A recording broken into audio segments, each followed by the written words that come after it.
his second letter, copies of which had been received by the 10 chief politicians of the United States, 10 leading men in the political world who were conventionally known as statesmen. The letter, with the same superscription as before, was as follows: Dear Sir, I have spoken in no uncertain tone. I must be obeyed. You may consider this an invitation or a summons, but if you still wish to tread this earth and laugh, you will be aboard the yacht Energon in San Francisco Harbor not later than the evening of April 5th. It is my wish and my will that you confer with me here on Palgrave Island in the matter of reconstructing society upon some rational basis. Do not misunderstand me when I tell you that I am one with a theory. I want to see that theory work, and therefore I call upon your cooperation. In this theory of mine, lives are but pawns. I deal with quantities of lives. I am after laughter, and those that stand in the way of laughter must perish. The game is big.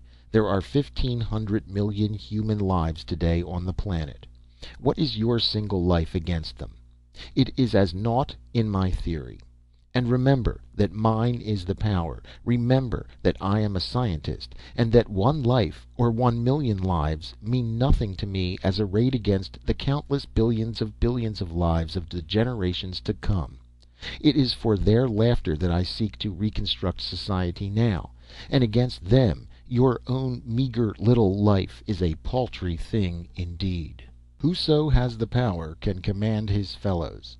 By virtue of that military device known as the phalanx, Alexander conquered his bit of the world. By virtue of that chemical device, gunpowder, Cortez, with his several hundred cutthroats, conquered the empire of the Montezumas. Now I am in possession of a device that is all my own. In the course of a century, not more than half a dozen fundamental discoveries or inventions are made. I have made such an invention. The possession of it gives me the mastery of the world. I shall use this invention, not for commercial exploitation, but for the good of humanity. For that purpose I want help, willing agents, obedient hands, and I am strong enough to compel the service. I am taking the shortest way, though I am in no hurry. I shall not clutter my speed with haste. The incentive of material gain developed man from the savage to the semi-barbarian he is today. This incentive has been a useful device for the development of the human, but it has now fulfilled its function, and is ready to be cast aside into the scrap heap of rudimentary vestiges, such as gills in the throat and belief in the divine right of kings. Of course you do not think so, but I do not see that that will prevent you from aiding me to fling the anachronism into the scrap heap. For I tell you now that the time has come when mere food and shelter and similar sordid things shall be automatic, as free and easy and involuntary of access as the air. I shall make them automatic. What of my discovery and the power that discovery gives me? And with food and shelter automatic, the incentive of material gain passes away from the world forever.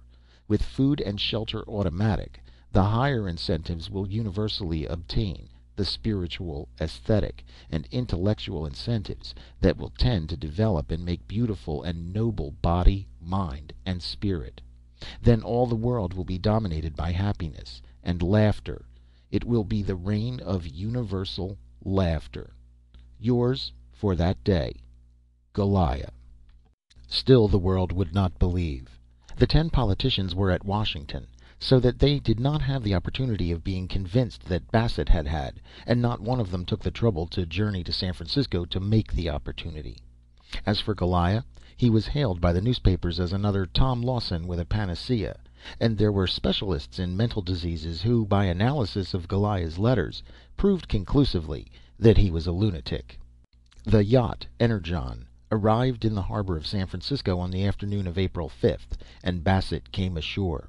But the Energon did not sail the next day, for not one of the 10 summoned politicians had elected to make the journey to Palgrave Island. The newsboys, however, called "Extra" that day in all the cities. The 10 politicians were dead. The yacht, lying peacefully at anchor in the harbor, became the center of excited interest. She was surrounded by a flotilla of launches and rowboats, and many tugs and steamboats ran excursions to her. While the rabble was firmly kept off, the proper authorities and even reporters were permitted to board her. The mayor of San Francisco and the chief of police reported that nothing suspicious was to be seen upon her, and the port authorities announced that her papers were correct and in order in every detail. Many photographs and columns of descriptive matter were run in the newspapers.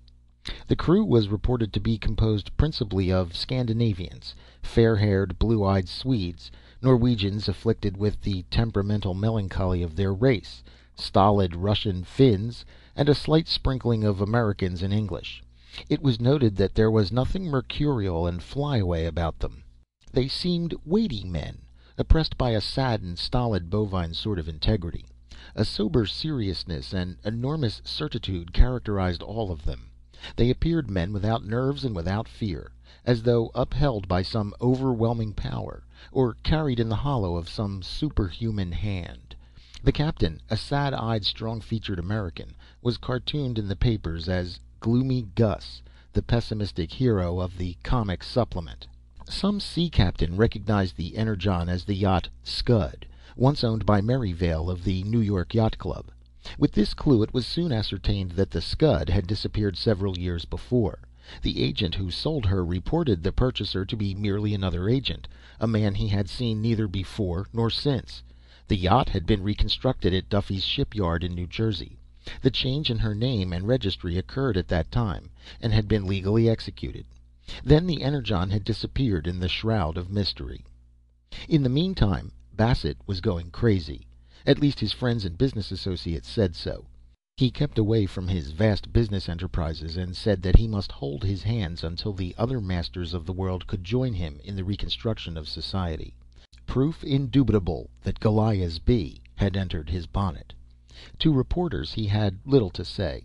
He was not at liberty, he said, to relate what he had seen on Palgrave Island, but he could assure them that the matter was serious, the most serious thing that had ever happened.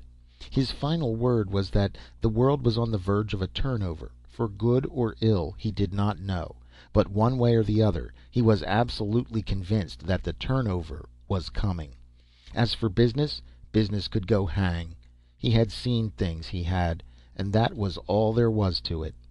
There was a great telegraphing during this period between the local federal officials and the State and War Departments at Washington. A secret attempt was made late one afternoon to board the Energon and place the captain under arrest, the Attorney General having given the opinion that the captain could be held for the murder of the 10 statesmen. The government launch was seen to leave Megg's Wharf and steer for the Energon, and that was the last ever seen of the launch and the men on board of it. The government tried to keep the affair hushed up, but the cat was slipped out of the bag by the families of the missing men, and the papers were filled with monstrous versions of the affair. The government now proceeded to extreme measures.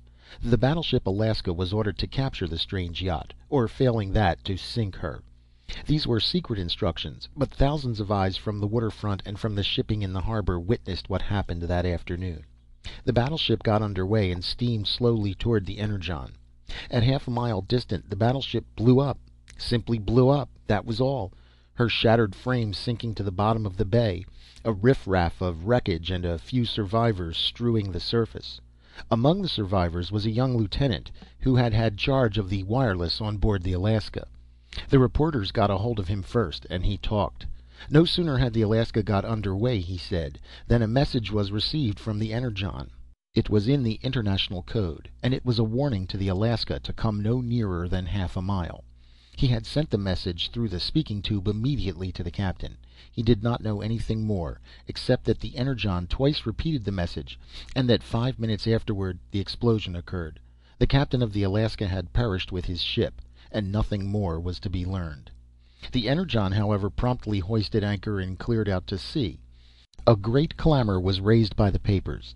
The government was charged with cowardice and vacillation in its dealings with a mere pleasure yacht and a lunatic who called himself Goliah, and immediate and decisive action was demanded.